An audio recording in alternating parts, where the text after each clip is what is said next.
that working. In theory, we are going out to Washington State, northwestern United States on the Pacific Ocean. The problem with that plan is that the people who have planned it carefully are not actually here. So, and the people for the next segment are not here, and the people for the segment after that are not here. So I'm going to show you a quick video and make a bunch more phone calls to people who don't answer their phones.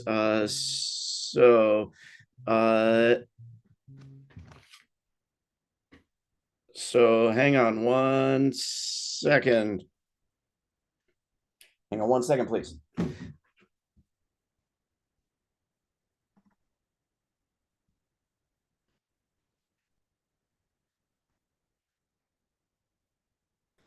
Now you should be able to see a video of a wonderful recent protest I was at in The Hague, Netherlands, of NATO.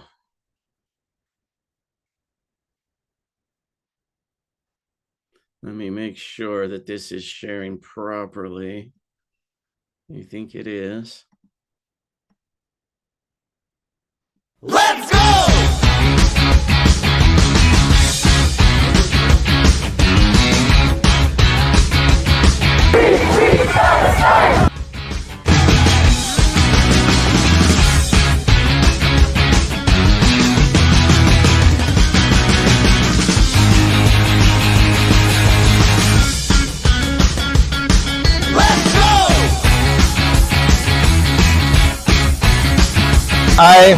I came from Romania to protest against all these stupid criminal wars that are being led in our names. But the people, they want peace. People don't want war.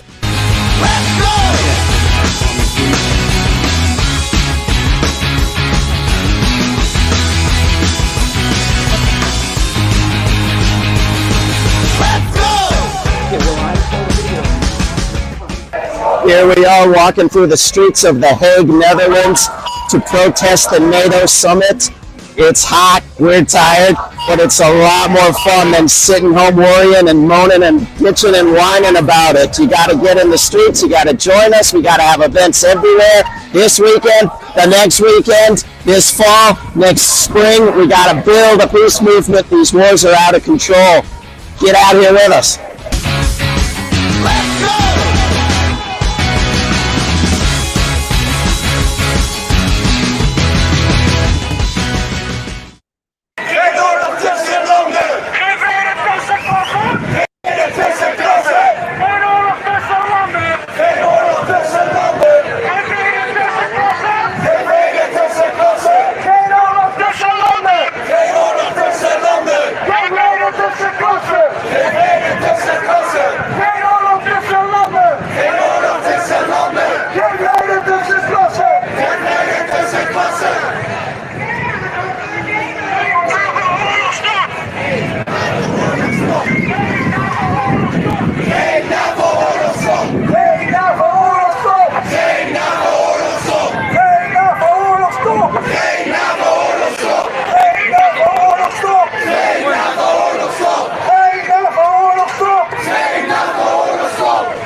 De NAVO steunt de vrede niet! De NAVO steunt de vrede niet! Niet defensieve offensief! Niet defensieve offensief! De NAVO steunt de vrede niet! De NAVO steunt de vrede niet! Niet defensief maar offensief! Niet defensief maar offensief! De NAVO steunt de vrede niet! De NAVO steunt de vrede niet! Niet defensief maar offensief!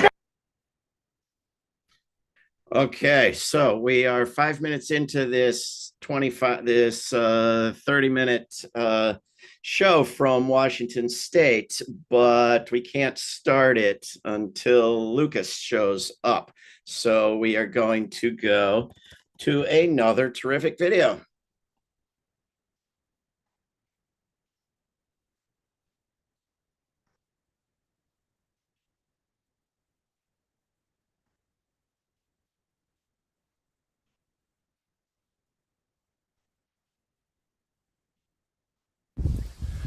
Hi, I'm Ludo de Brabander. I'm the spokesperson of Vrede VZW, which is a Belgian peace organization and also member of the International Coordination Committee No to War, No to NATO.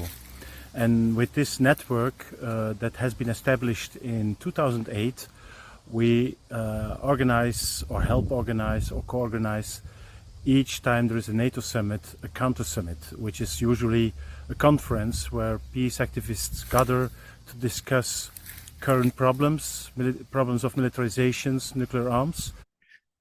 Thank you to Ludo, and apologies to Ludo, but Lucas is here and we are going to Lucas.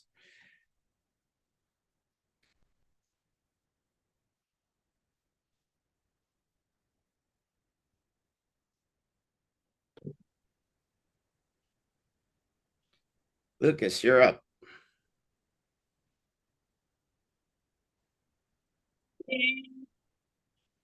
One more time.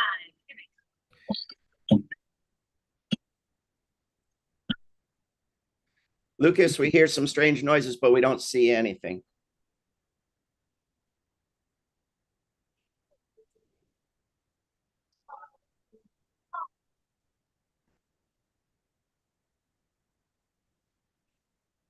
Not letting me get video.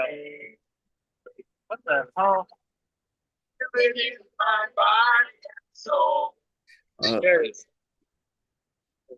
I see you, so there's video. Lucas, I see you, so Turn it there's around. video. There we go.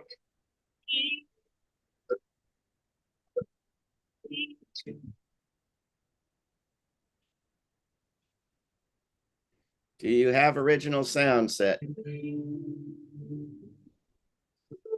I believe I do. Wonderful. Let me know how it sounds. Hey, Lucas, are we live? We are live. We are live. Hello, everyone. And hello, world. Welcome to Orcas Island in the state of Washington, the town of East Sound. We are very, very honored and just so pleased to be with you today as part of World Beyond War's international 24-hour peace wave.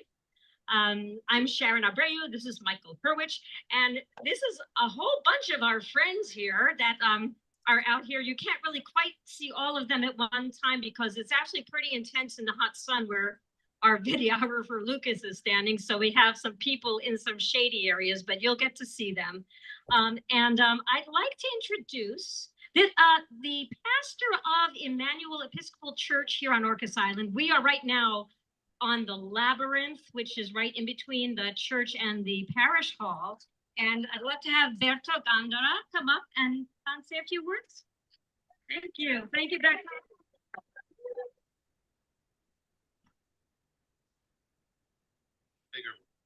Welcome, all of you. It's a delight to have you here, all praying, protesting, claiming for peace. And I just wanted to say welcome and to share a little bit of what happened this week. Some of you know Ingrid Carnegies, right? Ingrid and George are members of the church and longtime members of Emmanuel. Last week, she was taken out with pneumonia. The doctors told her she didn't have much time, and I went to visit her on Monday. And she gave me and Lori and Kathy Anderson, who were with her, and George, a message. She was dying, and the only thing she was worried about was the suffering of people and more, and especially Gaza. And it really struck me and touched my heart. A woman who is in the process of dying, her main concern was not herself, but the war and the violence and the hatred of each other. So I just she passed away yesterday, and I just wanted to bring her voice and her love and her heart to our middle of our meeting and our gathering, and just pray for peace and continue working for peace. God bless. Thank you all. Thank you.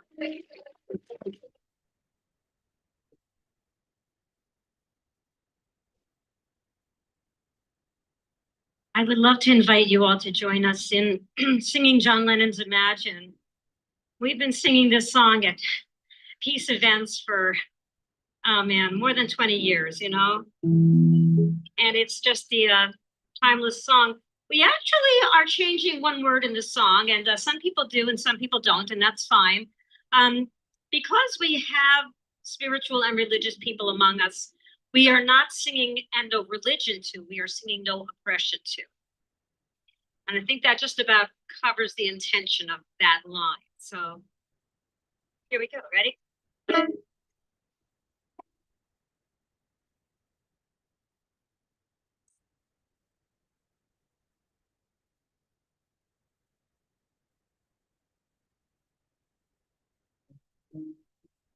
Imagine there's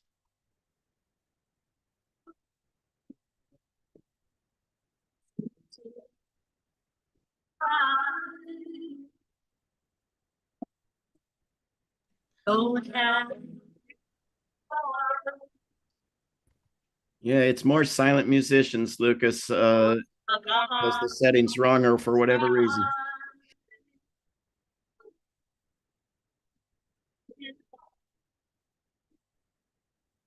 You're not getting the music? Nope, we've been traveling the world not getting the music from lots of great musicians, presumably because they don't put it on original sound instead of block out background noise. I can try and fix that. Isn't hard to do. But it's, yeah, let me try and fix it. Nothing to kill all time. And no the pressure.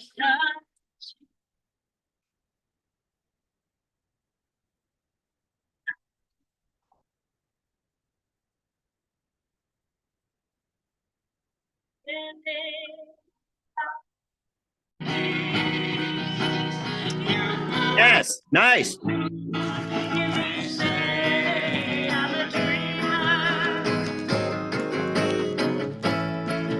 I'm not the only one.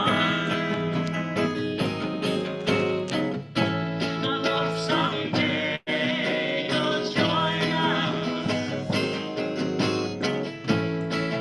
and the world will be as one. Imagine no possessions. I wonder if you can. No need for greed or hunger.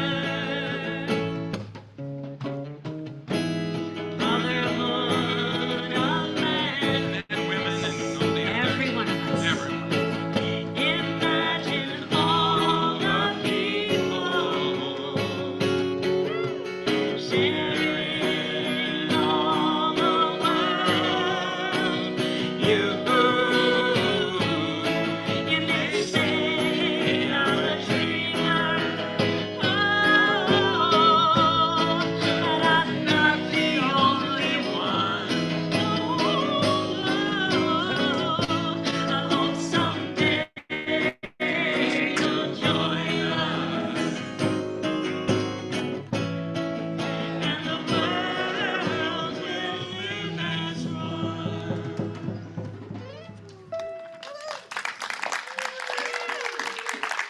Now, special thank you to our drummers, our percussion section, and to our dancers, Renee and Kira. Thank you so much. Okay.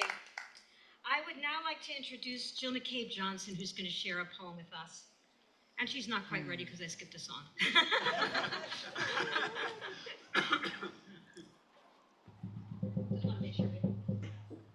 It's not really fair because Berto's beautiful words about Ingrid and the music have me really choked up. So I'm going to try and do this without crying. I was lucky enough to be in a longtime poetry group with Ingrid at her home. And I wish she were here to read one of her poems to you. And if I thought of it, I would have pulled one out of my file. But you're stuck with one of mine instead. And how many of you struggle to stay hopeful? Okay, well, guys, you'll relate to this poem. how each day there's an onslaught of more difficult things to deal with, and that kind of back and forth of trying to stay hopeful. And I'll just say, this poem is a form that uses book titles. So every word in the poem is, except for the title, is a book title. And the title is Scientists Confirm Hope Takes Practice, which we all know, don't we? Dear America, what you have heard is true. There is no finished world, no country for old men. I curse the river of time, the hormone of darkness. Mad honey hustle becoming a fort made of doors, a field guide to getting lost. Ask me how to dance as the roof caves in. Ask me before I burn the sky above the roof, still falling. Silence is my mother tongue, mother country, echo land. Pity the beautiful American masculine raised by wolves, crying at the movies, beachcombing for a shipwrecked God. You don't have to say you love me, America, but why not? I blaze because of you, as if grief is the thing with feathers.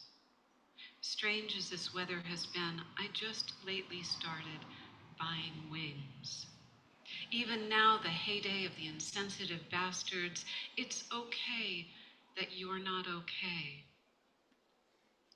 Dark days hold everything, the book of not dreaming, the wind that lays waste, the life of an unknown man. Ask me how to escape from a leper colony. Sometimes I think about it in times of fading light. Lessons on expulsion. Let evening come. You can never chart your own destiny as if luck is luck. When all else fails, pause, traveler. Hold fast to the bright edge of the world. Let me tell you what I can't bear losing. One thing after another. Seeds, winter twigs, bark skins, exploring the seashore, tasting the sky, light entering my bones. Come and see the art of daring. This is me letting you go, America, and yet I'll never give up on you. Do you want to know what I carry still? Stupid hope, natural grace, the solace of stones, the blinding bright stain in the spaces between us, all the light we cannot see. In other words, an immense world. I am the luckiest scar on earth. Thank you.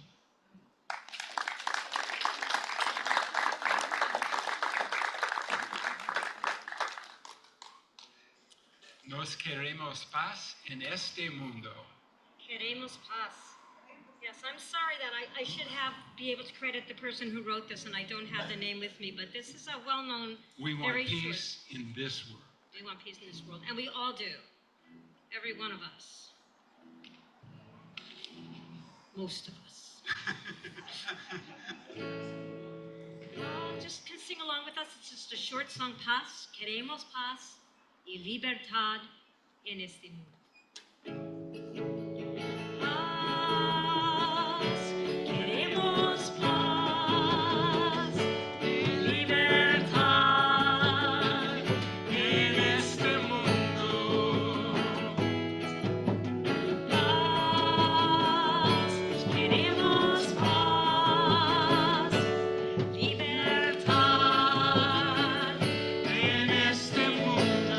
Feel free to add some harmony if you like.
And now I would like to invite Darcy Leach to come and speak on behalf of the Quaker Friends meeting here on Orcas Island.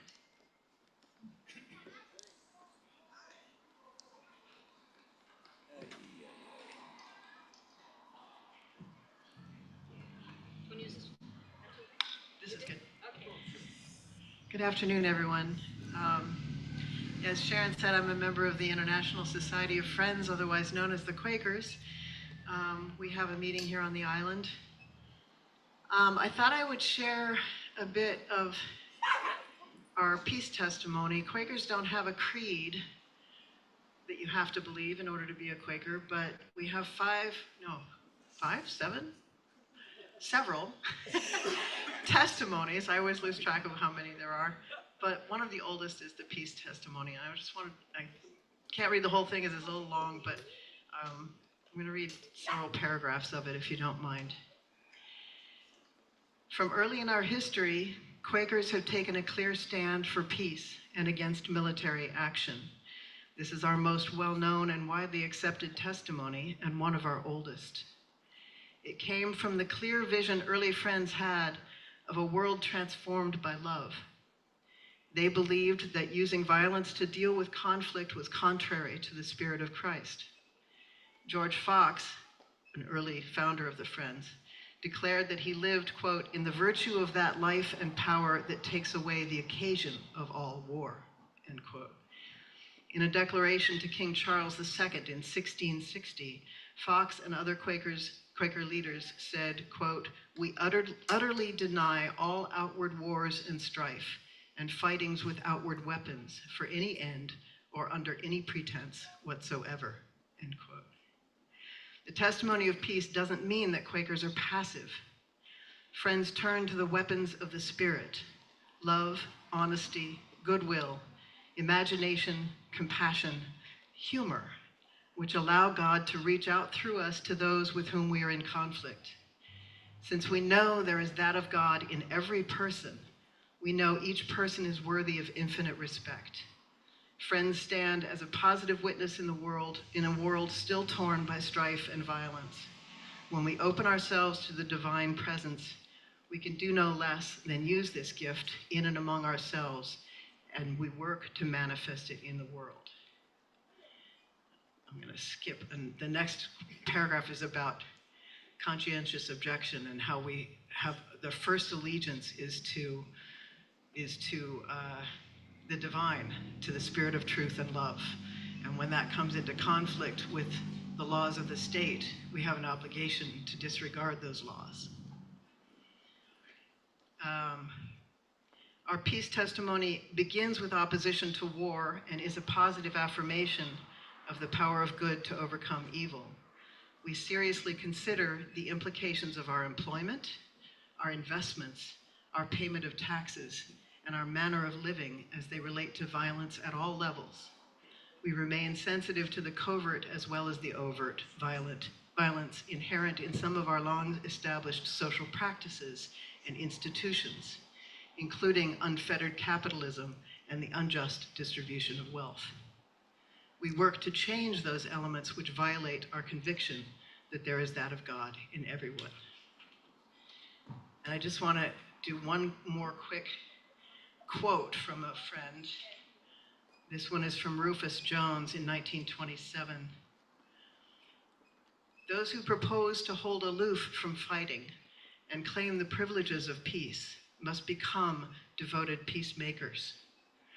This is not to be construed to apply only to those who bring wars to an end, nor does it mean only those who make public peace addresses, or who sign petitions, or who attend peace conferences and conventions and rallies. It applies rather to a deeper and more continuous service of living an everyday life which is in the covenant of peace. It means a home life which exhibits the sway and dominion of love practiced in the domain of the family life. It means a neighborhood life which makes love prevail between man and between woman and woman. It means a business life which translates and interprets as much, at least as one individual can do it, the principles which underlie the sway and kingdom of God. Thank you.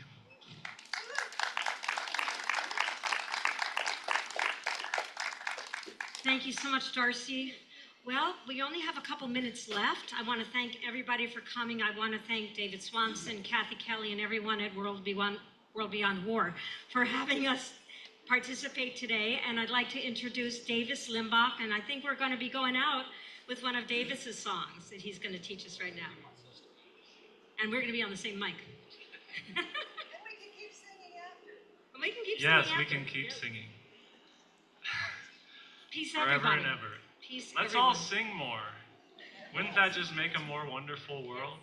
Yes. So part of why that is these songs, they come from our heart. And our heart, wow, thanks, Lucas. This is my brother, Lucas, on the camera. Thank you, Lucas. Not going to say a lot because I want to get into the song with you, but this song mentions the heart. And it was inspired by a talk between Charles Eisenstein and a woman named Michal in Israel who lost her son in the initial, beginning of the whole tragedy. And she just wanted peace. She lost her son, very tragic event in her life, but her heart was, I don't want anyone else's children to die. And we're all a child of someone, and we're all, we're all part of this big family. So we need to bring our hearts into it.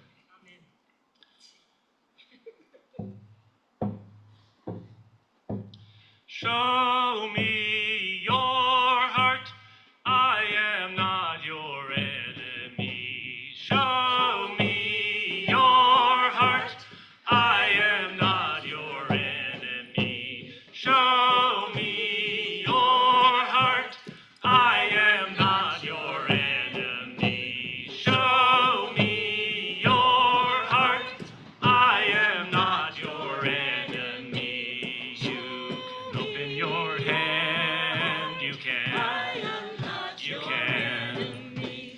We can walk in peace. We can. We can. You can open your hand. You can. You can. We can walk in peace. We can. We can. Lord. I am not your enemy. Lord. I am not your enemy. Lord. I am not your enemy. Lord. I am not your enemy. Show me your heart. I am not your enemy. Show me your heart. I am not your enemy. Wow, big thank you to Washington State, but we got to jump to, I believe, Illinois. Georgianne Hartzog, the floor is yours.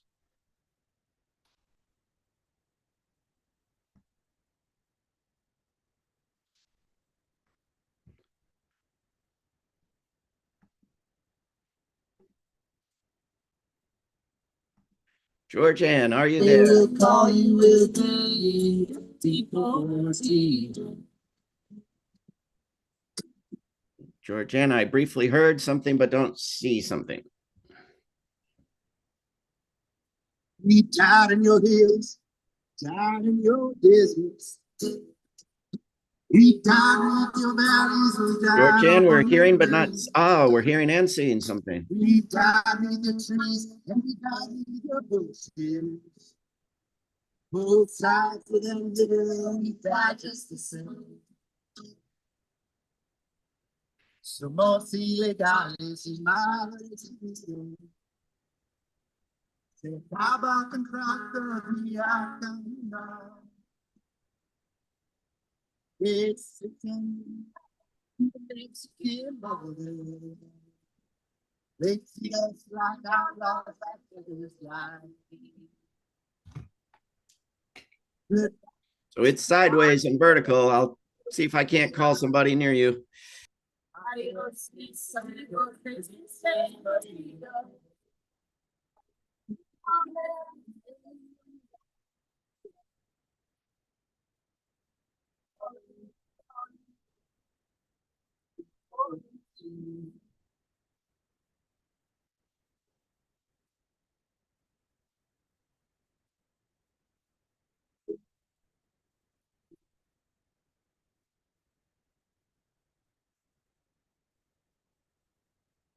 And the sky flame caught fire over no scotching skin.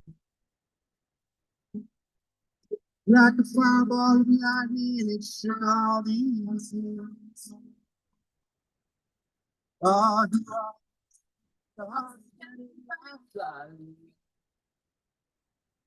Hi, Dennis.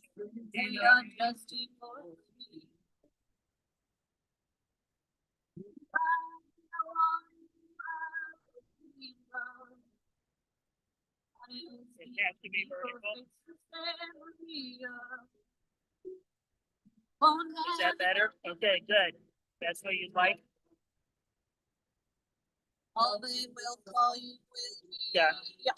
Okay. Can they hear? How's the volume? How's the sound? Oh, should she be further away from the stage?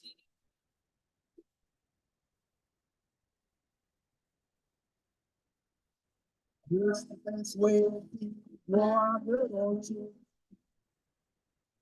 Do you have your sound setting for Janice and set to original sound?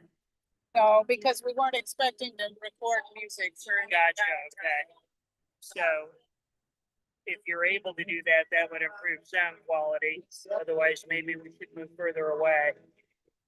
All right, because we're just getting ready to start with talking pretty soon. Okay.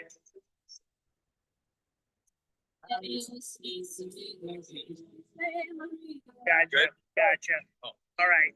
I will let her know to call you back or just keep you on the phone. All right, just finding me if you stay on the phone. So it sounds like we're better off talking to people since the sound is not coming through. It's just silent for some reason. If there's a setting for original sound, it should pick it up. Yeah.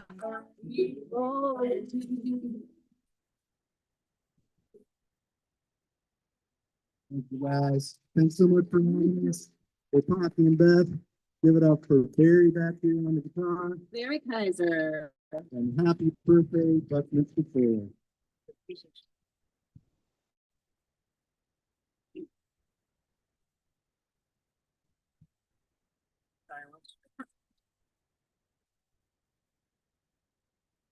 I don't think so. So we have no sound at all? I mean, it's very. You hear both, okay. I mean, yeah, they've stopped playing, so it is relatively quiet, so it may be silence when it comes over Zoom.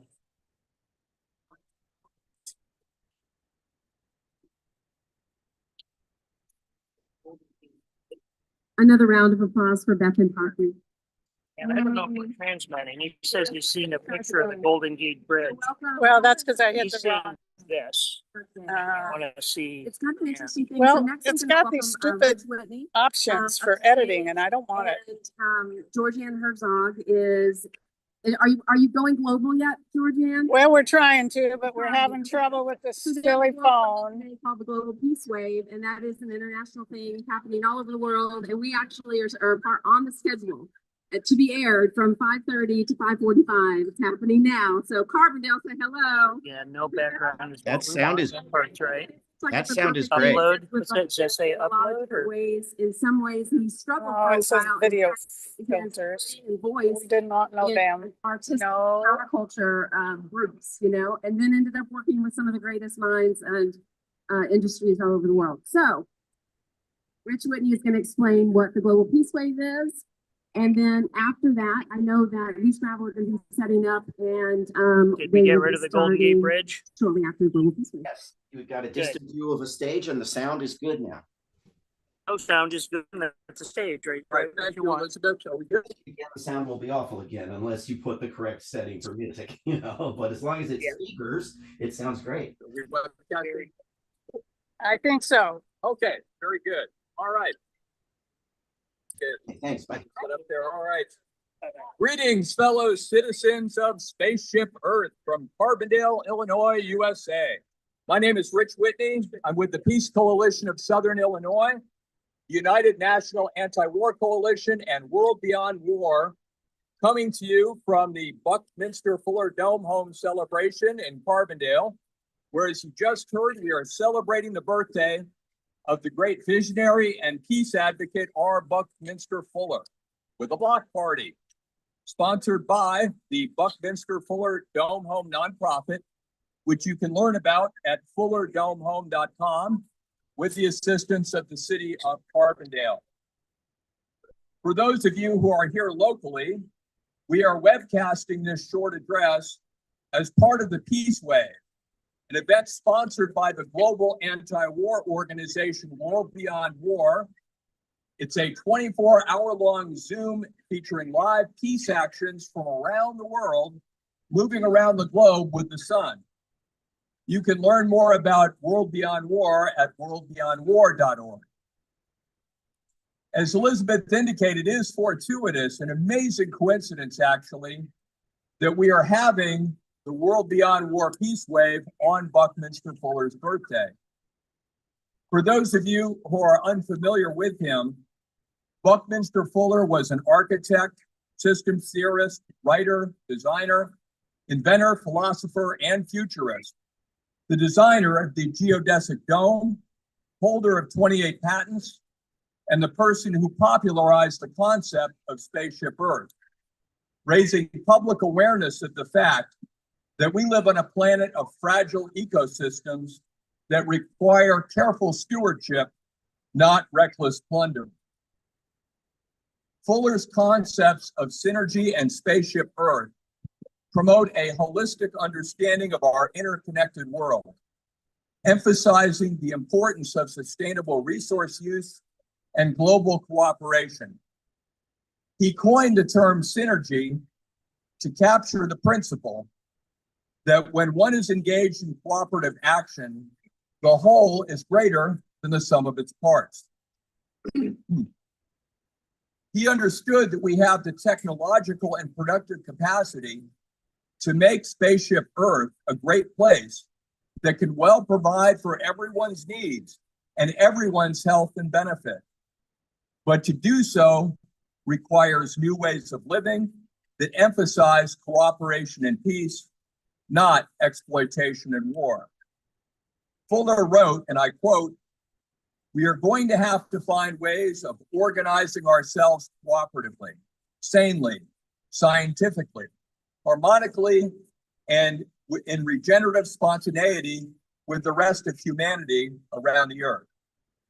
We are not going to be able to operate our Spaceship Earth successfully, not for much longer, unless we see it as a whole spaceship and our fate as common."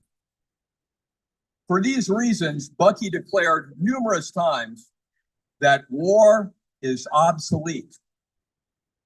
While political leaders, think tanks, and Pentagon strategists engage in war games, Bucky Fuller in 1961 developed the World Game, sometimes called the World Peace Game, an educational simulation to help create solutions to the uneven distribution of global resources, thus challenging the dominant nation-state perspective with a more holistic whole world view. Well, talk about being on the same page. Making war obsolete is precisely the mission of World Beyond War, a global nonviolent organization and movement whose mission is to completely abolish war as an institution and establish a just and sustainable peace. World Beyond War declares and demonstrates that there is no such thing as a good or necessary war. With Bucky Fuller, it agrees that war is not inevitable or the product of human nature. It understands, and history shows, that we have the capacity to live in peace and to work together cooperatively to solve our problems. In fact, thanks to the predecessor of World Beyond War, the global outlawry movement of the 1920s, war is already illegal under well-established international law, including the Kellogg-Briand Pact, the Nuremberg Charter, the UN Charter, and more. You can learn more about the outlawry movement, an important but largely forgotten part of our history, by going to davidswanson.org and ordering his book, When the World Outlawed War.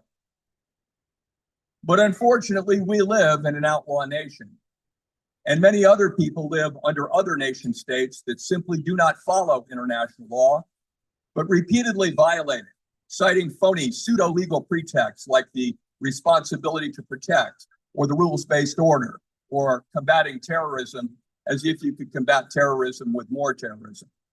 All this in an attempt to justify what cannot ever be justified: war, the senseless mass murder of other human beings, destruction of infrastructure and resources, and further destruction of the environment. To be more precise, it is senseless, except in the narrow sense that some people do materially profit or benefit from it in the short run, which is the main reason why it persists. But if we look at the big picture and what is best for humankind as a species, it is the most senseless of institutions. As World Beyond War states on its website, finding a way to transition to a global security system that is supported by international law, diplomacy, collaboration, and human rights, and defending those things with nonviolent action rather than the threat of violence, is the heart of World Beyond War. I think it's fair to say that Buckminster Fuller would have heartily approved of that mission. Here in the US, we have an especially urgent responsibility to take a stand against war and our war machine, because our country, unfortunately, is clearly the worst offender, with its military-industrial congressional media complex, trillion-dollar war budgets that are imposing a crippling debt on future generations, 750 military bases in foreign countries, and near constant crimes against the peace, to use the term for illegal acts of war from the Nuremberg Charter. Just since 2001, the US has committed crimes against the peace against Afghanistan, Iraq, Somalia, Libya, Pakistan, Syria, Yemen, and now Iran. And that's not including its proxy war against Russia that began with the US-sponsored coup in Ukraine in 2014, and its funding of other wars, like the ongoing horrific crimes against the peace committed by Israel.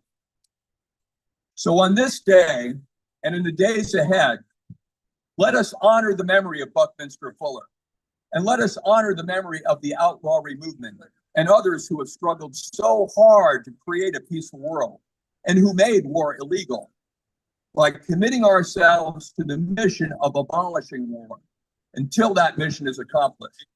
Let us redouble our efforts to resist the war makers and insist that we find cooperative ways to share the world's resources for the benefit of all humankind, for the health of our ecosystem, and I might add, for the good of all the other species who are also trying to survive here on Spaceship Earth.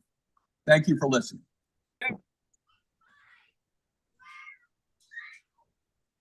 Big thanks to Illinois. We are off to Wisconsin Point, which is a point at the northern end of Wisconsin at Lake Superior, near our good old friends, the Canadians. Christine Olson, the floor is yours. Hello. Hi, Hello.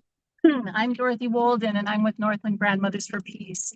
I'd like to welcome you all here today, and we're so thrilled to be a part of this effort of World Beyond War, the 24-hour peace wave. This year's theme resonates with us because Grandmothers for Peace was founded in the hope of eliminating nuclear weapons. Grandmothers for Peace International was founded in 1982 by Barbara Wiedner, a Superior, Wisconsin native, and our chapter, Northland chapter, was founded in 1983 by her sister, Jan Provost. We're carrying forward their legacy here today and in our work with World Beyond War and all the efforts that we do for peace. I'd also like to talk about our wonderful friends Donna Howard, who was actually at one time incarcerated for her actions to stop the Elf nuclear trigger in northern Wisconsin, and our dear friend Jan Conley, who passed away this year, who loved this lake and loved peace, and we miss her very much. Eliminating nuclear weapons is important to me, my family, and my community because while this part of the world has not seen major warfare, it is not immune from nuclear war. Nuclear weapons are a threat to all of us and this beautiful region that we call home. The money wasted on nuclear weapons is needed for urgent, vital, local human needs.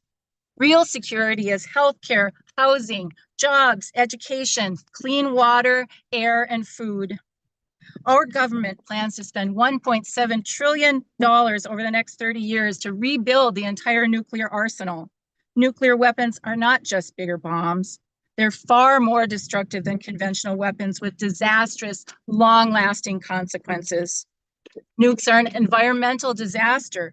Mining the uranium and making the bombs produces huge amounts of highly toxic, long-lasting substances and waste byproducts. Everyone in the world will be impacted by even a limited nuclear exchange. Fallout, ash, and dust put into the atmosphere will create a nuclear winter, severely reducing or destroying food production, and millions or billions of us will starve. A full-scale nuclear war would end all human life on Earth.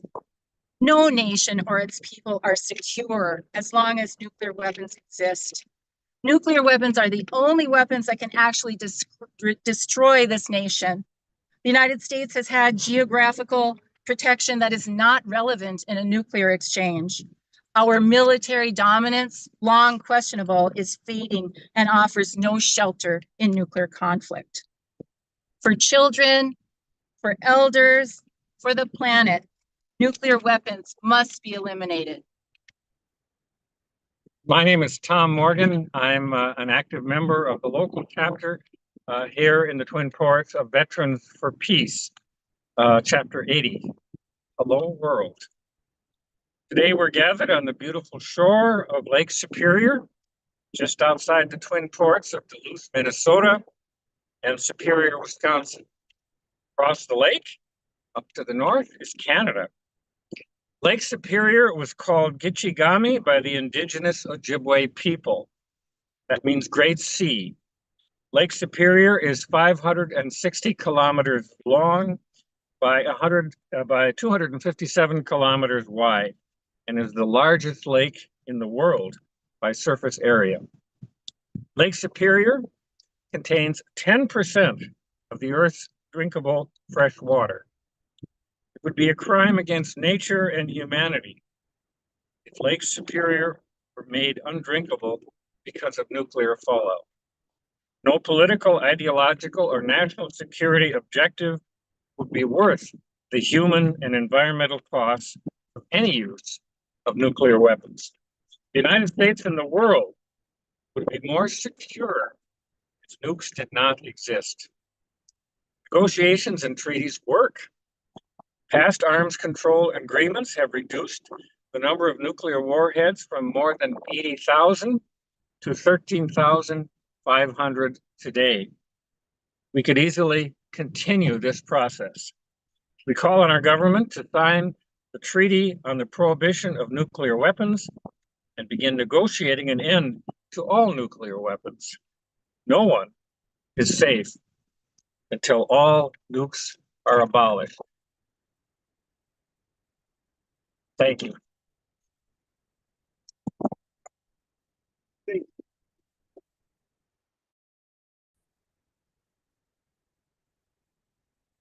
Ron, press.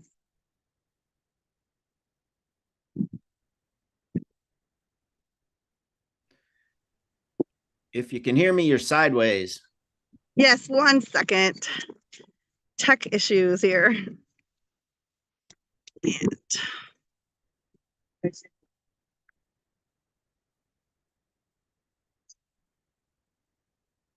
that better? Yes.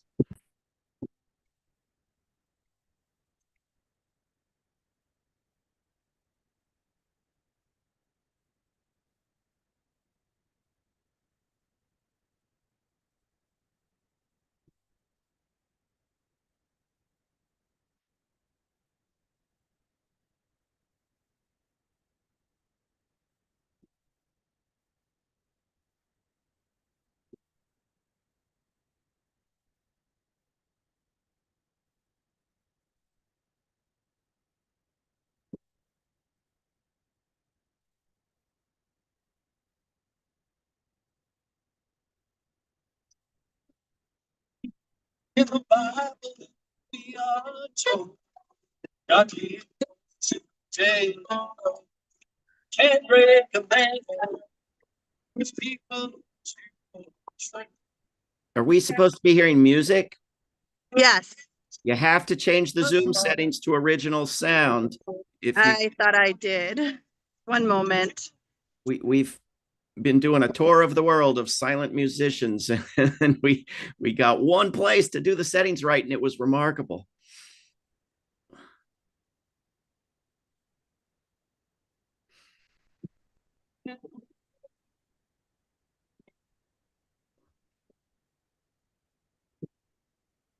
That better?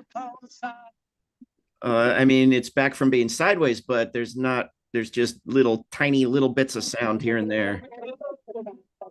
There's no music.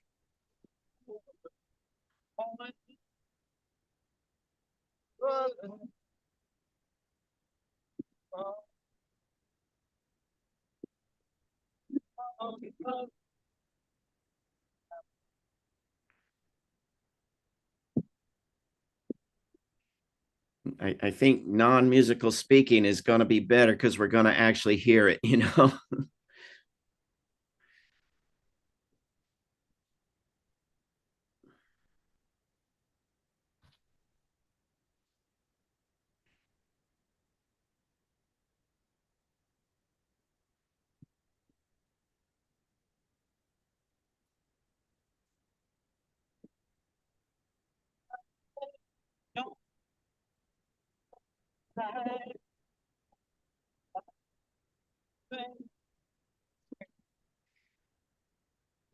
Yeah, it's not working. If you can hear me.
They're called smoked whitefish band.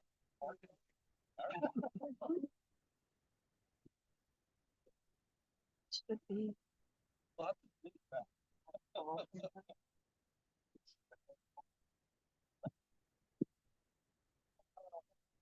I'm going to show the lake while you play. Christine, can you hear me? I can hear you a little bit. I guess we're having volume difficulties. Oh, yes, we can't hear you. It looks beautiful, but we cannot hear anything. So if somebody would like to speak, close to the phone. Okay. That would be great. Otherwise, I think we should move on to another wonderful place. All right, so I just unmute it and stop the video then. Well, if something's muted, that could be the problem, but I don't know if I understood the unmute bit, but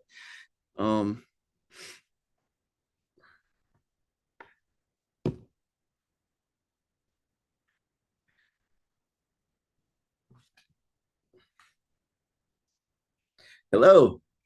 Hi, I'm trying to help you here from Wisconsin Point, and Yeah, we're seeing a bunch of beautiful people sitting in silence, and I get the impression you think we're hearing music. So we should she switched to the Zoom, to the music that you told her to use, the audio.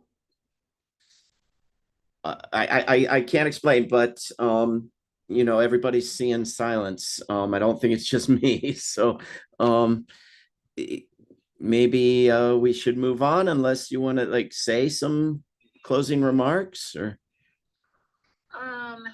the speaking at the beginning we heard perfectly. Right. Yeah. Hold on just a second.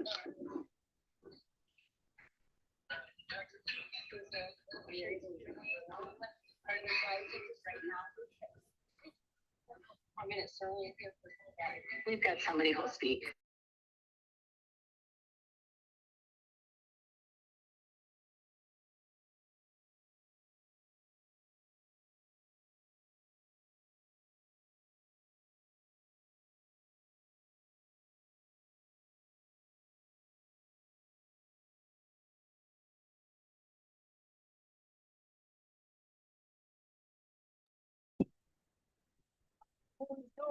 Then the way Magna do. Jokate and Yashi in the go Anishinaabe Mowen. And Goodrich, Jokana Shimon. We are from Bad River, Wisconsin. That's right.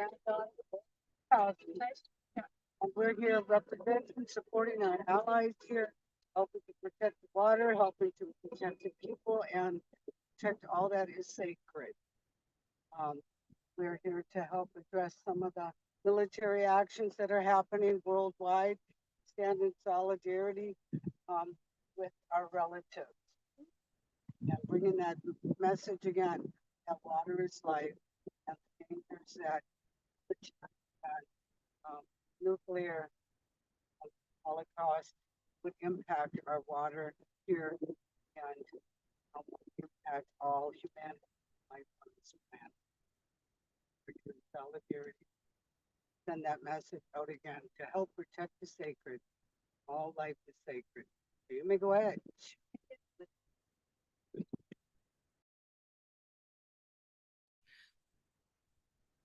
Okay, thank you. Wonderful job in Wisconsin. Thank you all.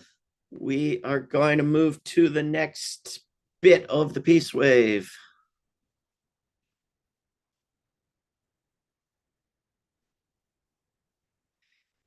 And the next bit of the Peace Wave is going to be a video that combines recent actions from all over the place. And I'm going to share it, and then I'm going to mute myself. And if you can't see and hear this video perfectly, please say so in the chat immediately. Here we go.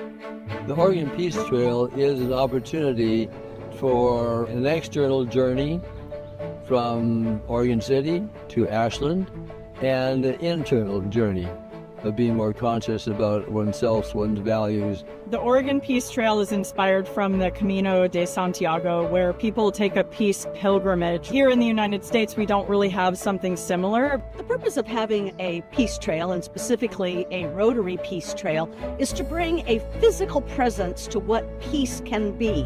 It's a place to remind us, a place to bring people who are perhaps in conflict to find resolution and have peaceful conversations. It just made sense to start at the end of the Oregon Trail, which everyone knows, go down all the way to Ashland, and invite the 65 clubs along the way to be part of a peace project. And the idea is to connect communities. And it's particularly important to think about that, as the whole society in America has been torn apart.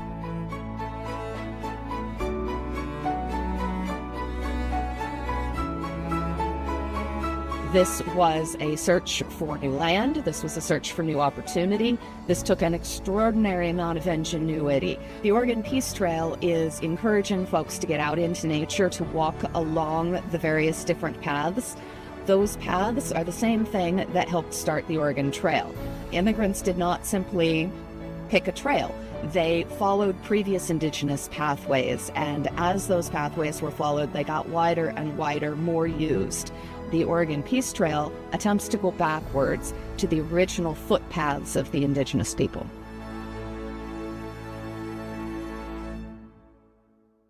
The World Peace Flame is the symbol of unity, and it is a symbol of hope. I invite you to come visit the Peace Flame. I hope when you come to the end of the trail that the flame would absolutely inspire you to go deeper and to embrace your desire to do good in the world and to unite everyone.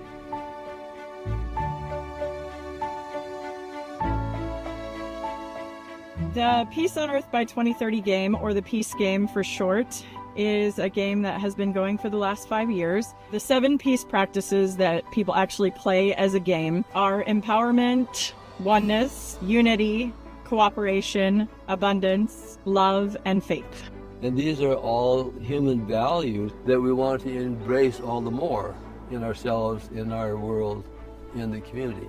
Our goal by 2030 is to have 40 million people playing the peace game and 10,000 cities around the world engaged, starting Peace on Earth zones. The 3 things that we Rotarians can do is to plant a peace pole. A peace pole is a visual representation that peace is possible, and may peace prevail on earth.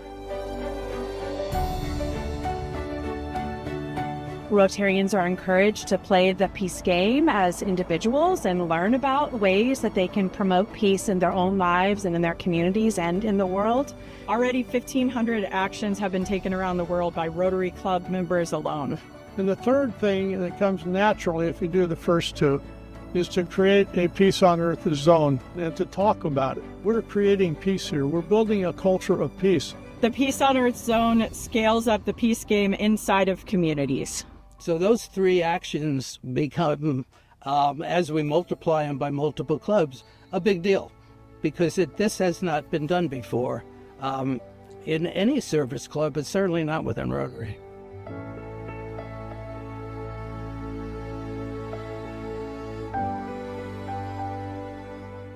Rotary clubs do wonderful things, but having something that unifies attracts more members, it attracts young people, and it also is something to build upon for the future. So where our districts often work in somewhat isolation of each other, this is the bridge. This is the trail that will help to bind us. I suppose my favorite part of the project is that it started with 3 people who wanted to do something, took it to Rotary, and are making it happen. It just shows that a handful of people can make a difference. Well, if it makes a difference in Rotary, it will make a difference in the world. Everybody wants peace. Peace is about all of us, every person, all humanity. This truly is our right to live in peace.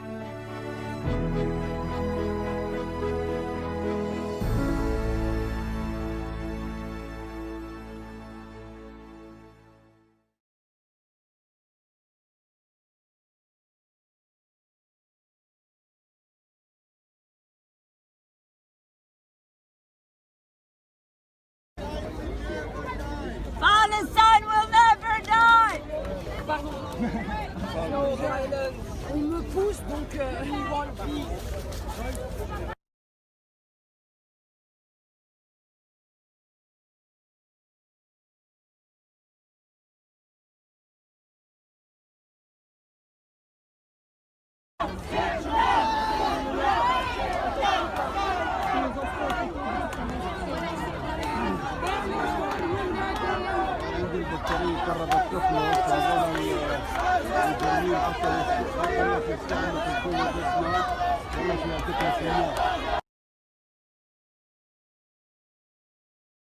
This country law. You can't stay there. Which law is it? Which law? Which law is it? I am telling you that I want to stick. You suppose to What number is the law? Okay. So your message has been already received, and you can go back and turn back to Cairo. We supposed to arrange all of this. We could do it in America. Why can't we do it here? What are you doing? We were camping there. Against our law. Now, can we speak with the top man? Can we please speak with the top man? Please. Are you responsible of the mass? No. No, sorry, that's not responsible to speak. Okay. Thank you. Yes. Very well, thanks. We would love for you to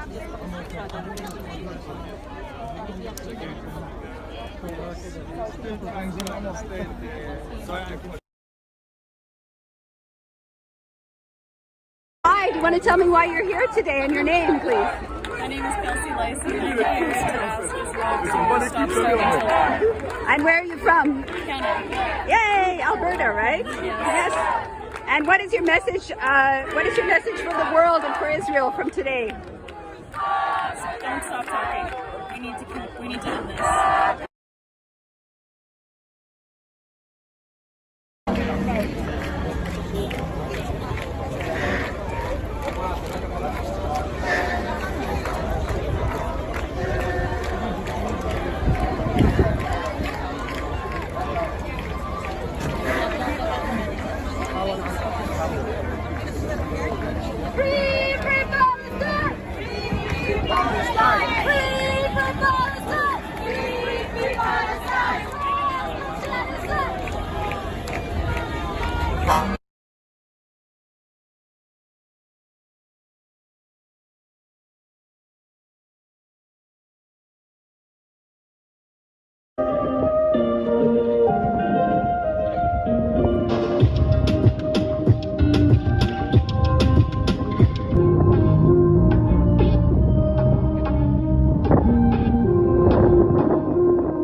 She goes to the field. She has her family. They plow the fields for cotton. The cotton is collected and then it's sent to other countries like India, Bangladesh, other textile developing countries. But there's no food. They give up their land to grow cotton so that we can wear the clothes that we have. Surrender to its sweetness for a kilogram of rice. Join all ingredients together for 2 hours. With the stories of my ancestors folded in the creases of my mother's palms, she holds a plate of qabli palau, fresh off the stove. This mountain of brown rice with glistening carrots at its peak echoes my fingerprints into the soil of Afghanistan. And there is something so emulsifying about a table of food, making history seem so easy to touch and to taste. Bismillah.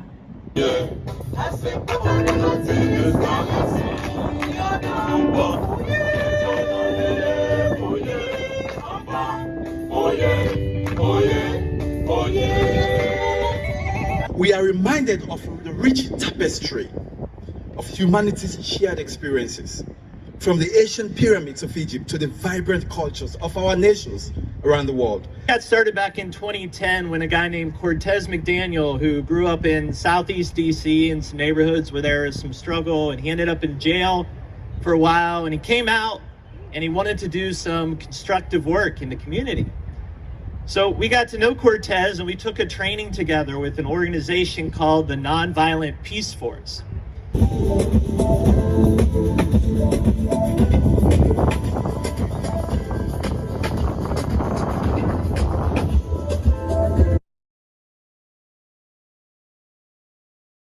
In a town that's doing ugly things. I want to thank Runa Ray for this fantastic project, creating peace flags in pieces from around the world.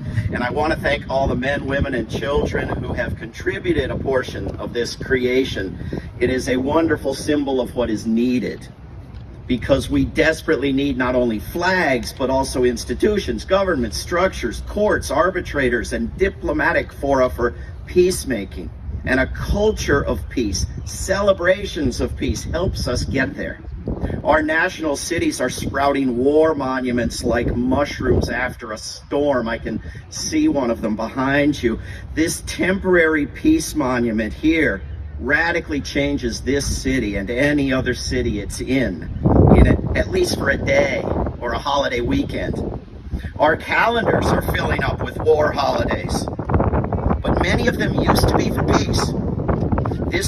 The first Memorial Day in the U.S. was on May 30th, 1868, when two women placed flowers on graves from both sides of the U.S. Civil War.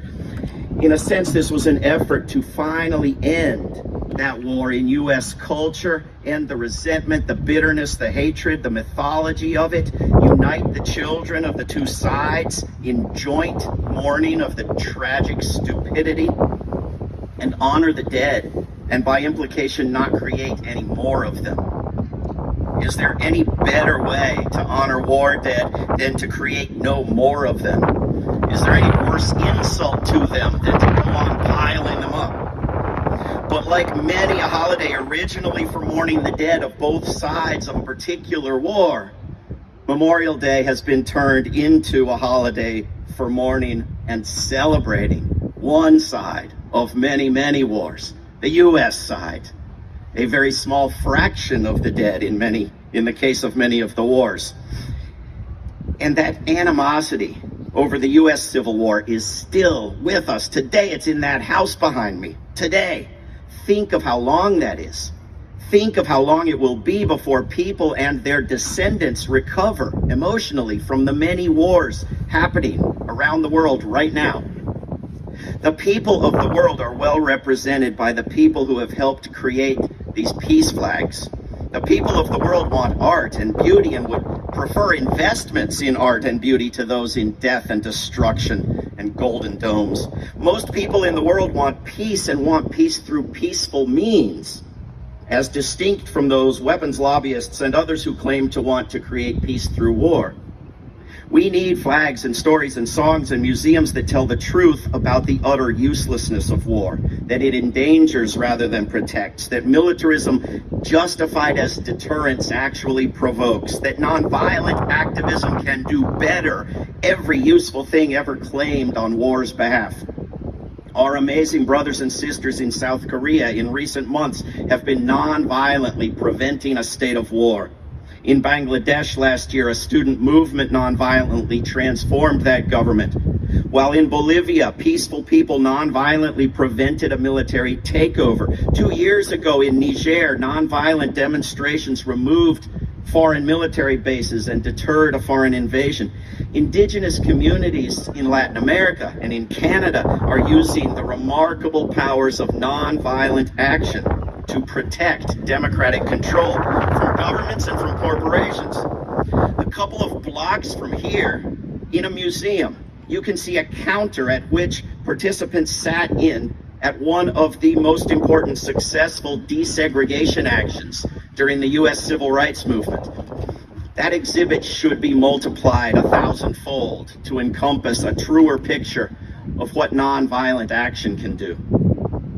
The people walking around and scootering and biking around the National Mall here in D.C. are not from a single nation. Like today's peace movement, they are from everywhere.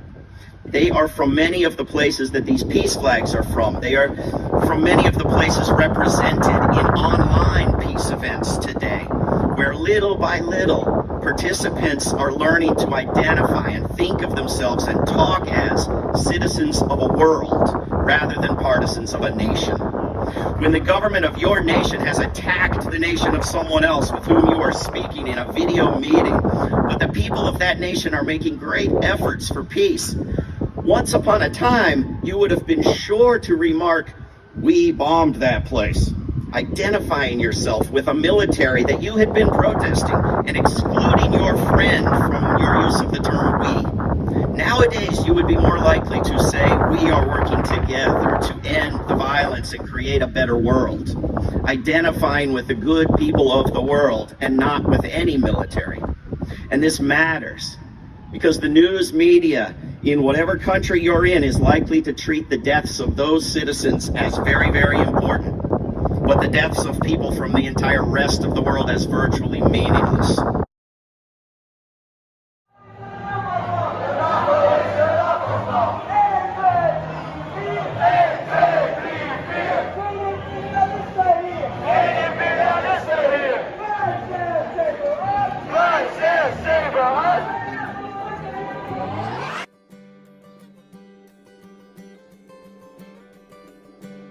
We used to believe it was all human nature, and there wasn't too much you could do.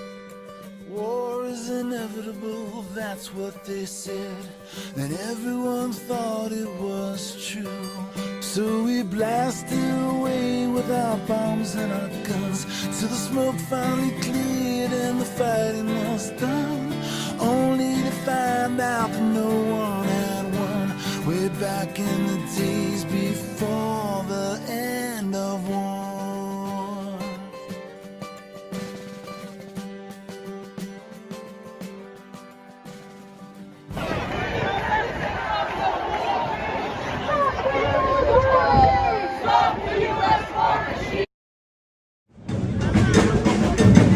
Bruxelles, est-ce que vous êtes chaud pour la paix?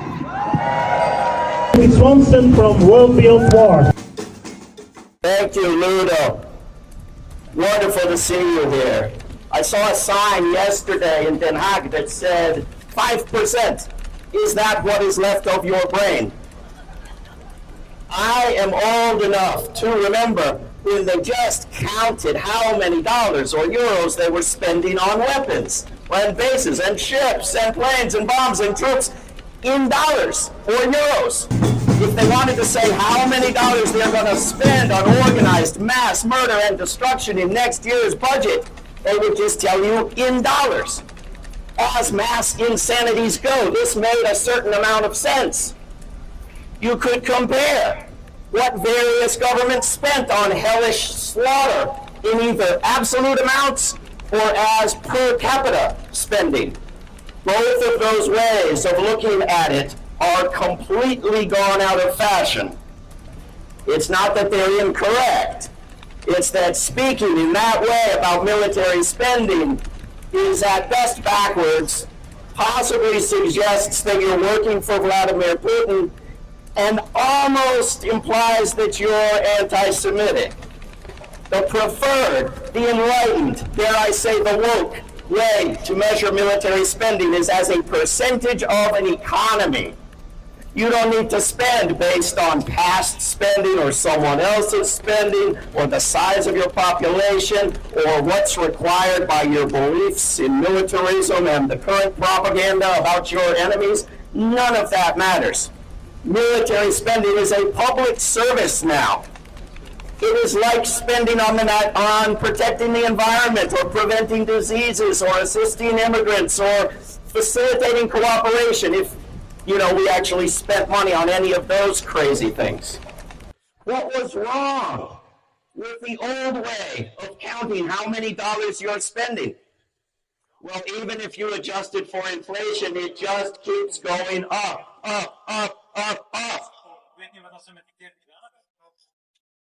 And the spending is done by a very small number of countries, most of it by one country, which I'm not going to name because I want it to let me back in.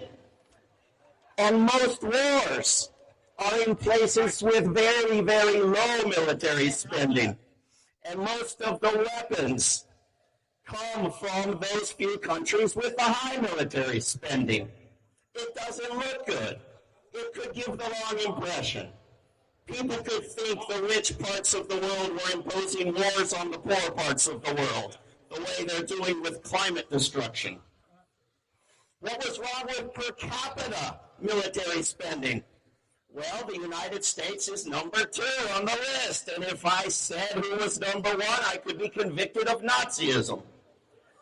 Plus, you have to scroll down the list to the second page before you find any evil enemies on it.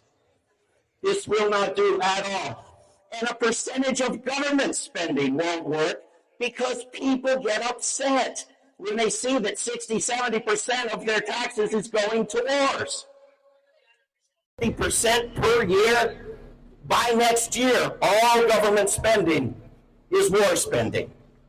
Sounds very unlikely, but in fact, human survival is very unlikely unless we stop letting NATO headquarters tell our brains how to think about things and start thinking for ourselves. No to NATO, yes to peace.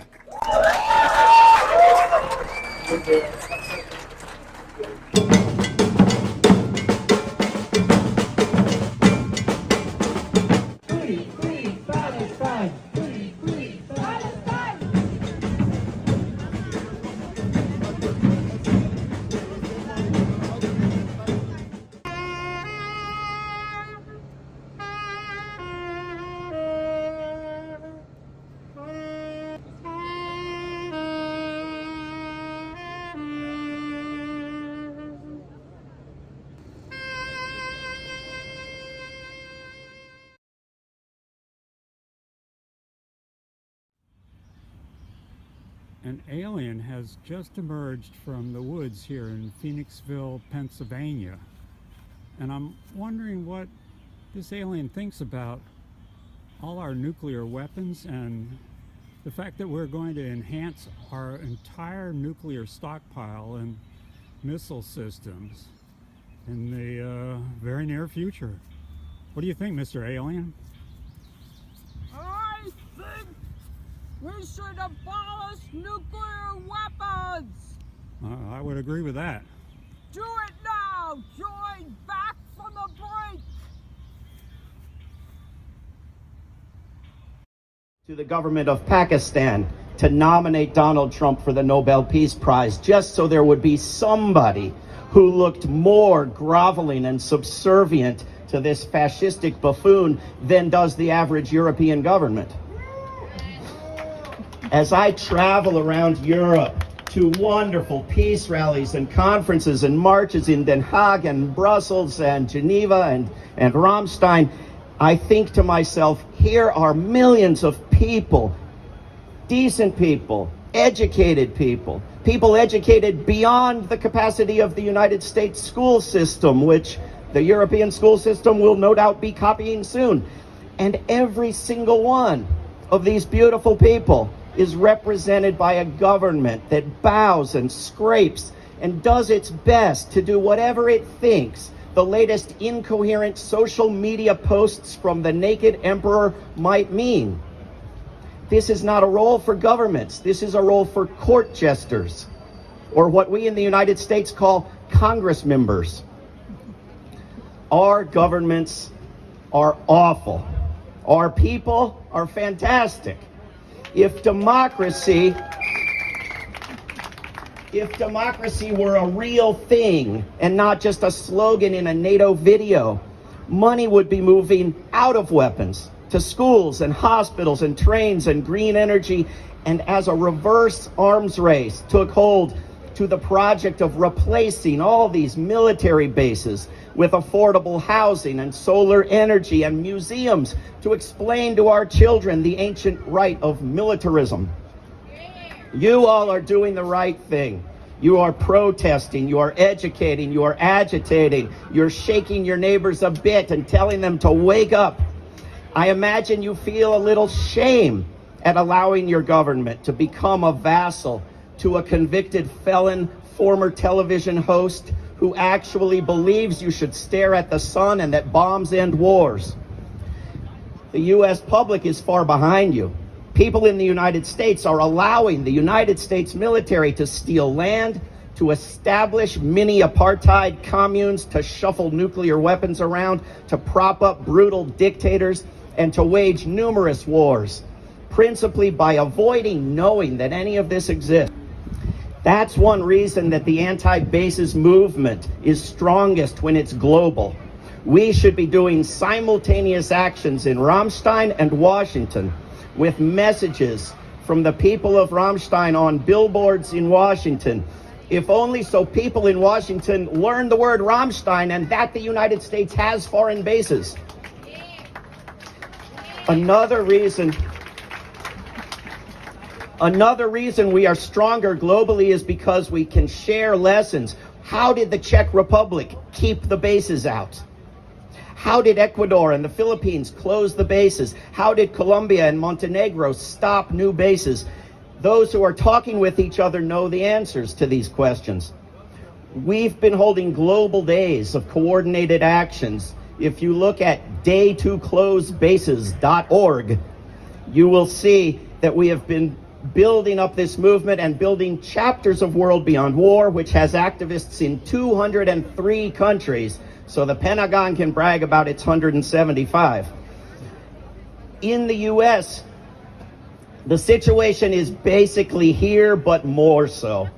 The liberal position is to support a minimal safety net, massive unlimited military spending, oppose the war in Gaza, support the war in Ukraine, and oppose Trump, but not really oppose what he's doing.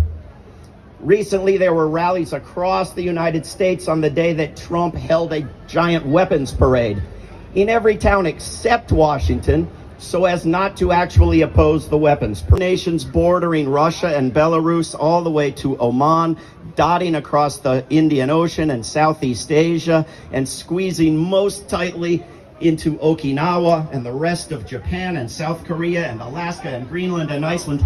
Why did Russia and China put their countries so close to so many innocent U.S. military bases? While the most U.S. troops are in South Korea, the most U.S. bases are in Germany. And the biggest concentration of them is right around here. And they go unnoticed. They hide behind trees.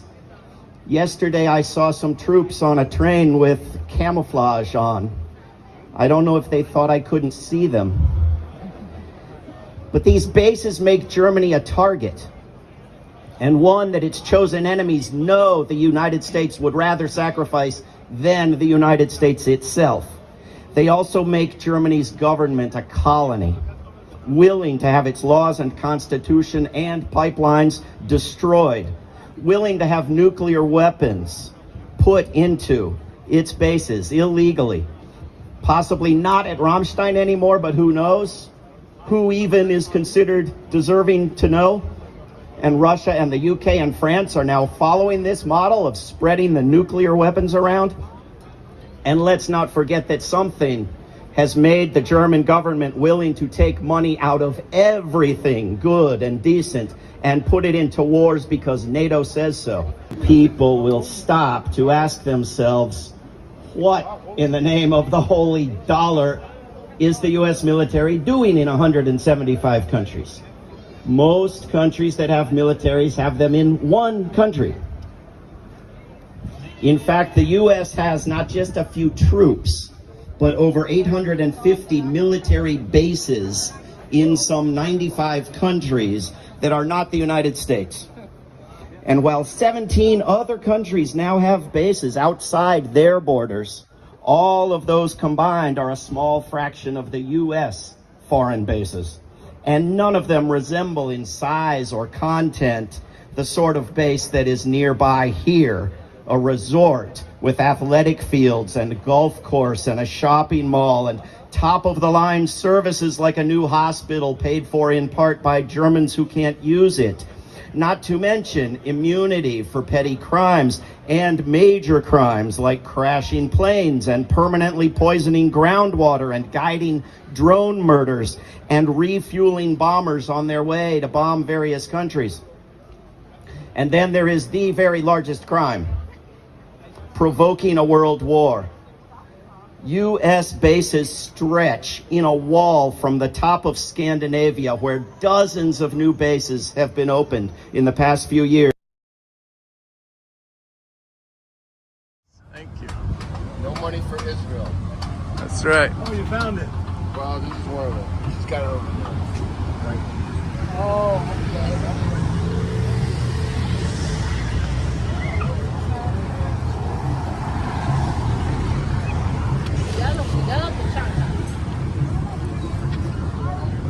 I got all my gallons. I don't know if I RSVP'd yet, but so I'm waiting until like Wednesday.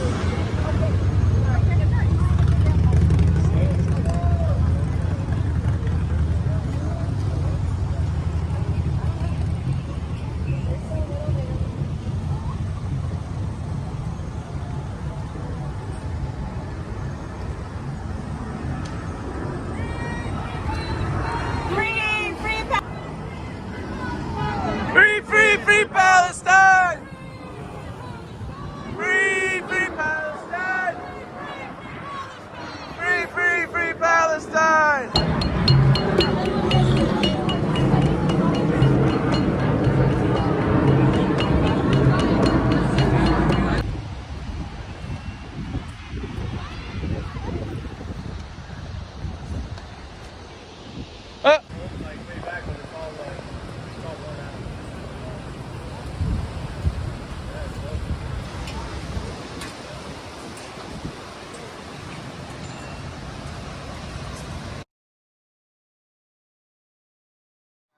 Of war.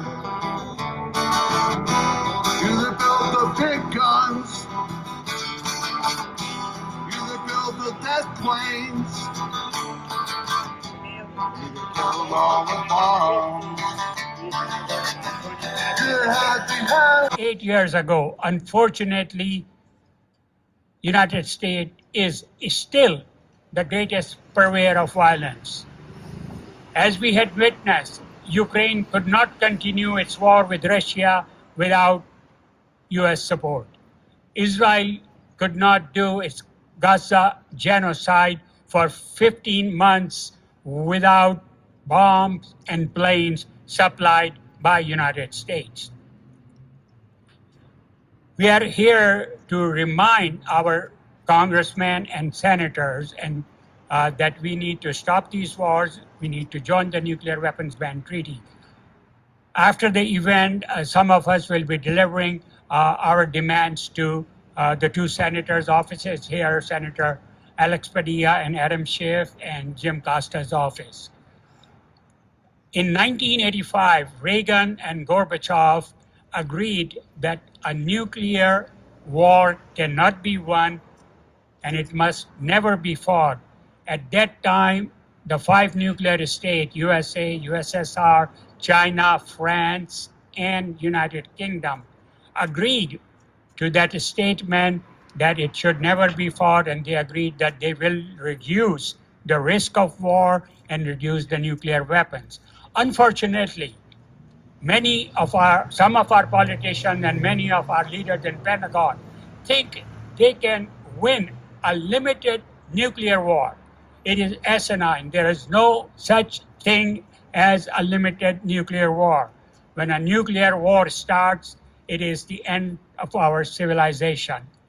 Thank you.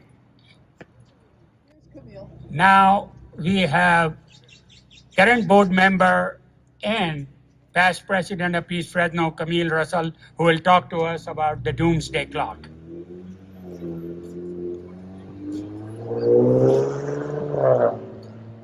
We have this wonderful model right here that represents the doomsday clock.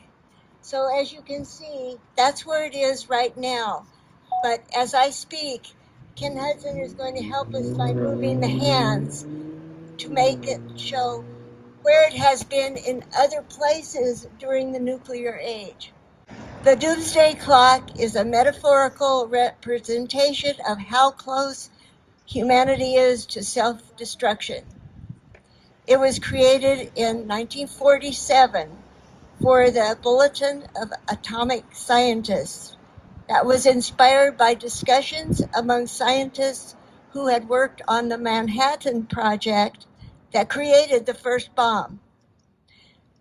They were extremely concerned about the urgent need to control nuclear weapons.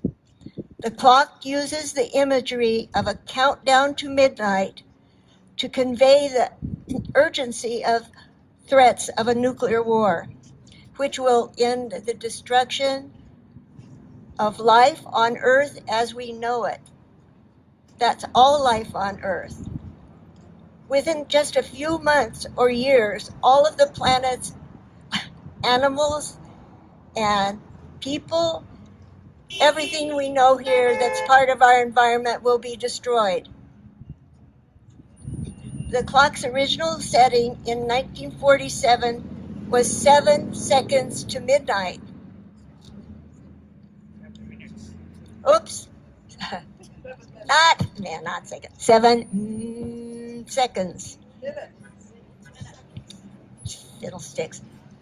7 minutes to midnight. Okay, that was when it was first created. That means in 7 minutes, a nuclear bomb will explode, beginning events that will end life. It has since been moved backward and forward many times. The farthest time it was 17 minutes to midnight in 1991 when the Soviet Union collapsed. Due to wars and geopolitical crises in many parts of the world, the clock has been moving closer and closer to midnight, and now it is at 89 seconds to midnight.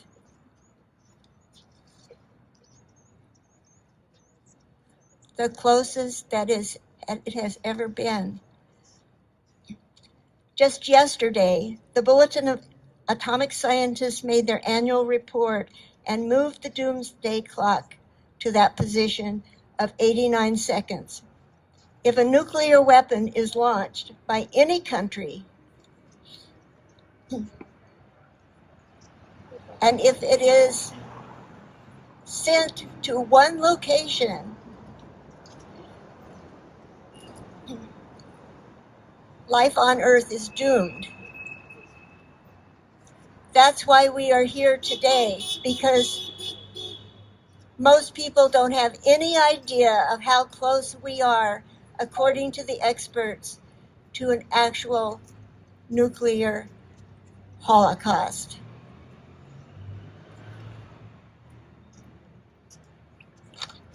Next, we have Teresa Castillo from Women's International League for Peace and Freedom.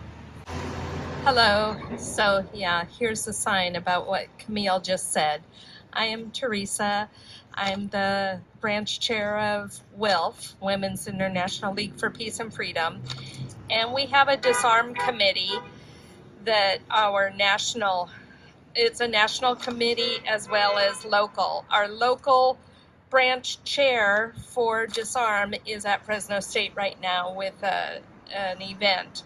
So she also is part of the group Back from the Brink. And this is another organization that focuses on the nuclear issue. So like everyone has said, we want to make it very clear that what we've all known, a nuclear war is going to annihilate the world. But we have nuclear power that is the new energy source, if you will, that is being presented as the clean energy, the cheaper energy, the energy that we need to use. And nuclear weapons come from nuclear power. So do we really want to endorse nuclear power? No, not at all. Nuclear power is, Back from the Brink says, nuclear weapons are the most extreme example of power consolidated into the hands of a small number of people and countries. So that power is used against us. We also have to realize that these few countries with nuclear weapons have very unstable leadership, including our own government. And it takes one mistake or one individual in power who thinks they're going to show the other country who has the upper hand to, let one of these go. And then it's two evil people holding a gun to each other's head, and our world ends as we know it. So if we don't take it seriously, that's basically, we won't have our lives. So why do we care? What's the aftermath? We don't have a second country, a second world, a second universe to live in. If we let our legislators continue to go unchecked, then they do as they choose. So this is a little bit outdated, but this is the Wilf pamphlet. It was printed 4 years ago. That's why it's outdated. It's asking that we work with our mayors for peace, to abolish nuclear weapons by 2020. Well, we haven't done that. So that means we have to go back to step one, educate ourselves about the UN Nuclear Ban Treaty, which the US has not signed on to. Number two, ask our senators to ratify the Nuclear Weapons Ban Treaty. And our representatives, HR 2419 is the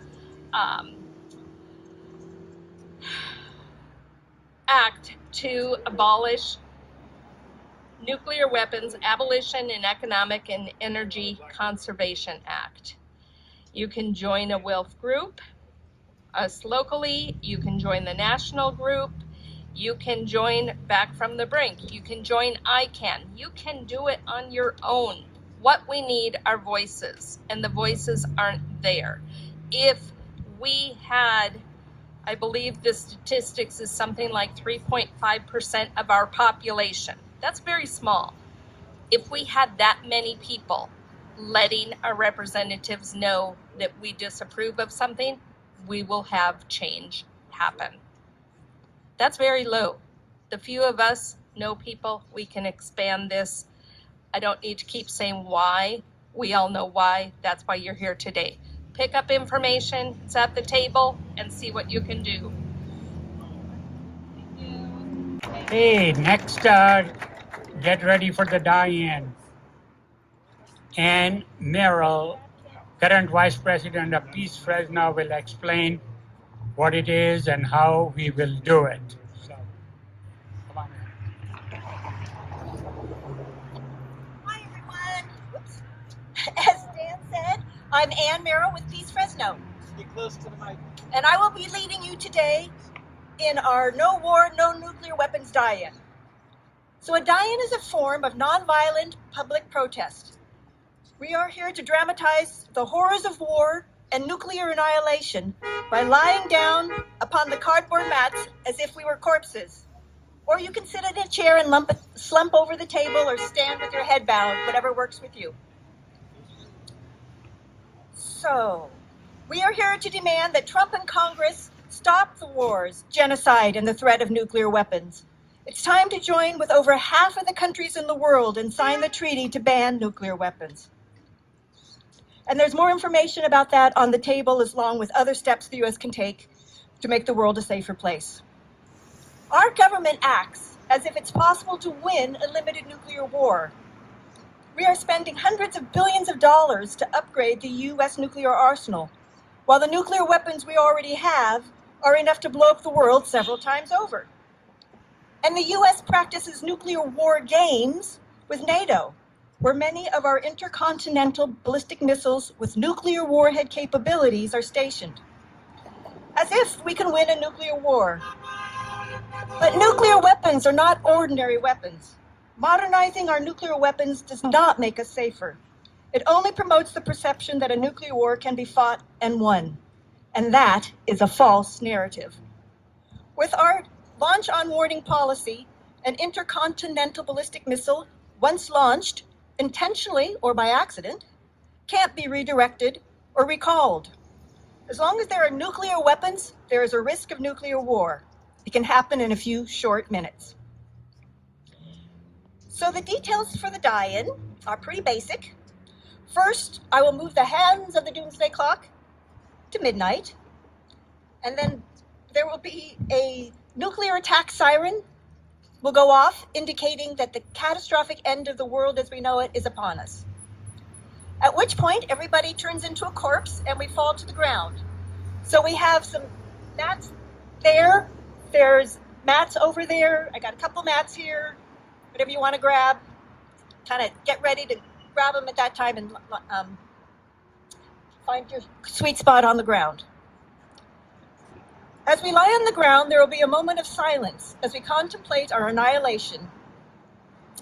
Then there will be music to uplift our souls.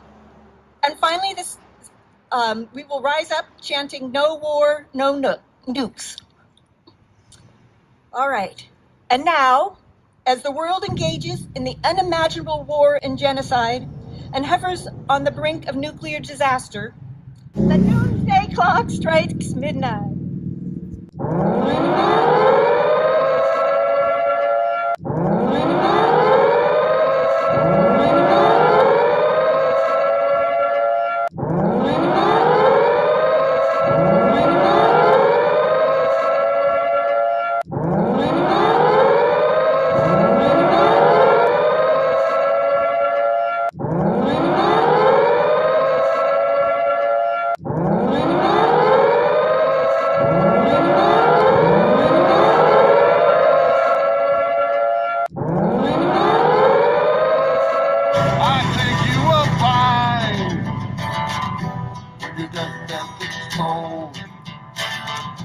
All the money you made will not buy back your soul.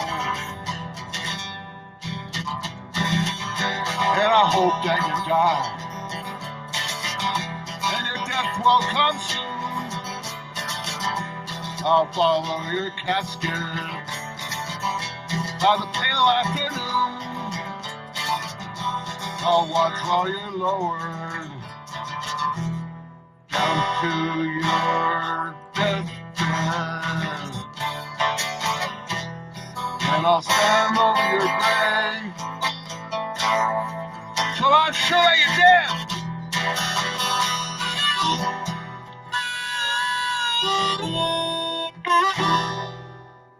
Next we have Joshua Shirley from Veterans for Peace.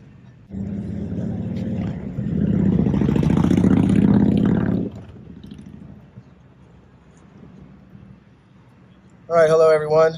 So I'm Josh Shirley.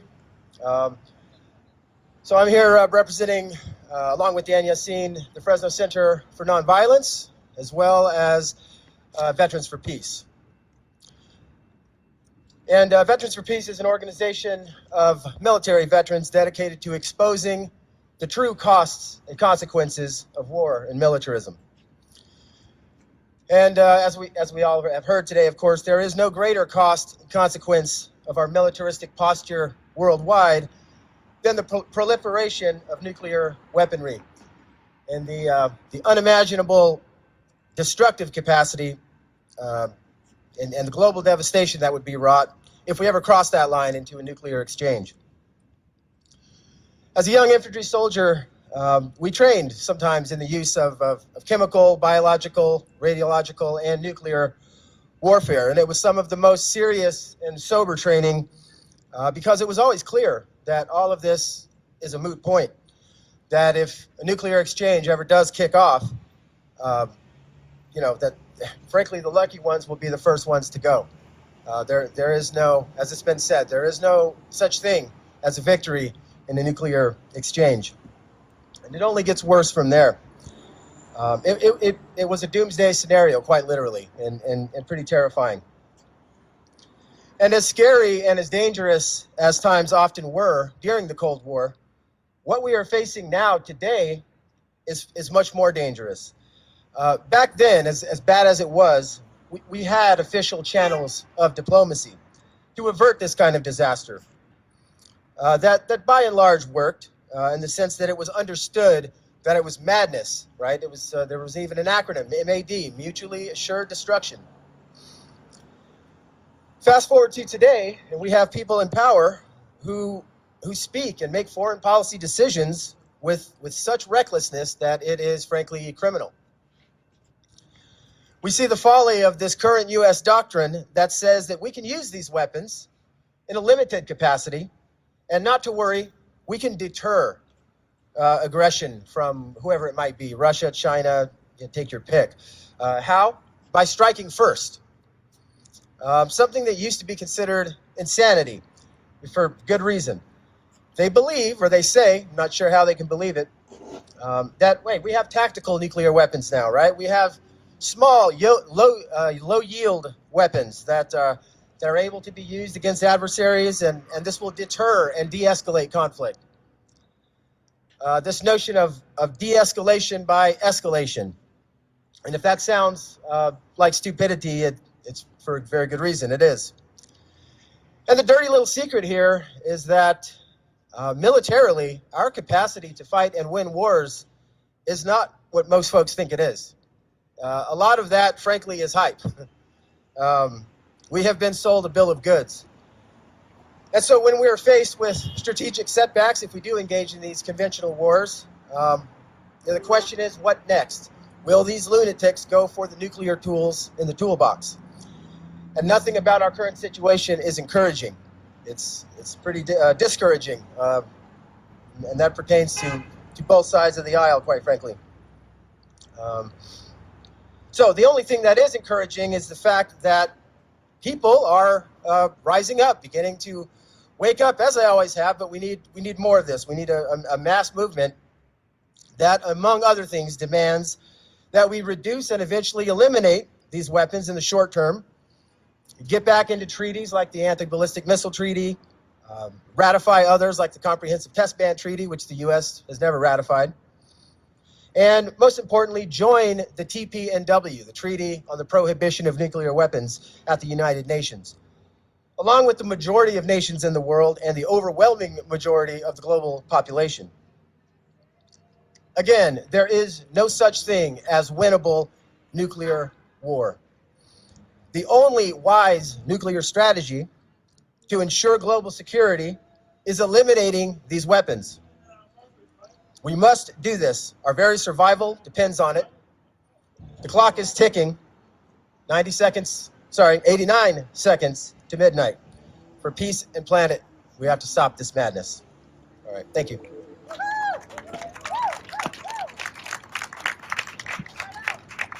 Thank you, Josh. Next we have Stan Santos, a long-term peace and justice activist and a leader of Rasa Against War. Thank you. Just to make a correction, Rasa Against War is a horizontal organization, and we share all of the direction and leadership, and I'm really proud with Gloria Hernandez and Lori, who have been the principal subscribers and architects of that. But right now, I hope I'm not, I don't want to change the direction or the value of this moment, but I want to bring in the fact that Israel has been a leading proliferation agent in the world, in the Middle East specifically. But if you were to compare the amount of nuclear weapons that Israel has, all of this has been developed since the 60s under contracts with France, who helped them develop their first nuclear reactors that were supposed to have been used for peacetime purposes. However, since then, we should probably ask France why they have disengaged from Israel in supporting that development. Obviously, it's clear that with the material that was created through those reactors, as well as the fact that Israel diverted 300 kilograms of weapons-grade uranium from the United States Naval Propulsion Reactor in the late 1960s, that they have enough fissile material to make up to or over 200 weapons. What we do know with fair degree of certainty is they have 90 developed nuclear weapons, correct. But experts say that it's very likely in the range over 200 up to 250 nuclear weapons that are ready to deploy at this time. And if that's true, then that would place Israel in about the number 5 spot in the world, behind the United States, Russia, I believe it's France. Like, I think France is, it would place them right between France and the United Kingdom. I think that France has about 290 and the United Kingdom has about 220 nuclear weapons. So that would place them roughly in the number 5 position. And, you know, if Israel is capable of dropping 75,000 and 100,000 tons of destructive force on Gaza, this an area that's not even the size of Fresno County, do we doubt for a minute that Israel will not deploy nuclear weapons? Of course they won't deploy it in Gaza. Why? Because they want Gaza. Of course they won't deploy it in the West Bank because they want the West Bank. Would they deploy it against Iran? Would they have deployed it against Libya or Syria, or the fortitude to resist or attack them? I figure that without a doubt we can say that Israel is the biggest nuclear proliferator and the biggest nuclear danger in the Middle East. But just remember, according to this same source of verified statistics, Hiroshima and Nagasaki received the equivalent of between 15 and 20,000 tons of TNT, explosives, dropped on them to end World War II, supposedly. And Israel has dropped between 75,000 and 100,000 tons on Gaza. If that's not an outrage, then I don't know what your level of outrage is. But we should be pushing back on this every day. And I thank Peace Fresno for taking the leadership on this.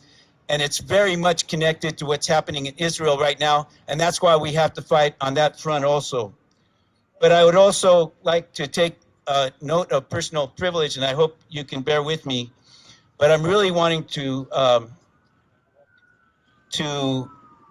also draw attention to Dr. Hussam Abu Safia, director of the Kamal Adwan Hospital, who stood up to the IDF and was targeted and severely wounded on November 23rd by an Israeli drone. On December 27th,